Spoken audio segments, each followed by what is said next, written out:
bagaimana demokrasi di Indonesia ini bisa kita yakinkan ketika ada perilaku penggunaan kekuasaan secara semena-mena menghancurkan yang dianggap sebagai lawan politik. Jadi kalau Demokrat karena berada sebagai oposisi, karena menyampaikan suara kritis, harus dihancurkan, paling tidak dirampas kemudian diambil alih.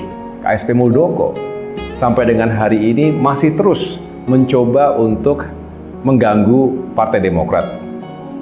Kita hidup di sebuah masa di mana unfortunately, sayangnya, yang ragu-ragu, yang setengah berani akan dilibas. Jadi berani saja tidak cukup, harus sangat berani. Selain itu juga kecepatan.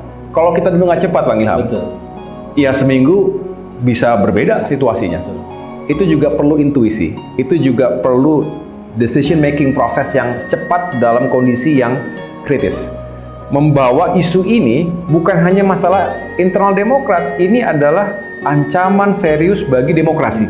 Bisa dibayangkan bagaimana tata kelola pemerintahan di negeri kita.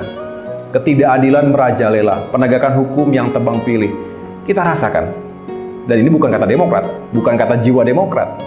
Tidak semua berani bicara. Bahkan, sedih rasanya, makin banyak masyarakat kita, termasuk anak-anak muda, generasi yang kita harapkan bisa menjadi motor perubahan, banyak yang takut bicara saat ini.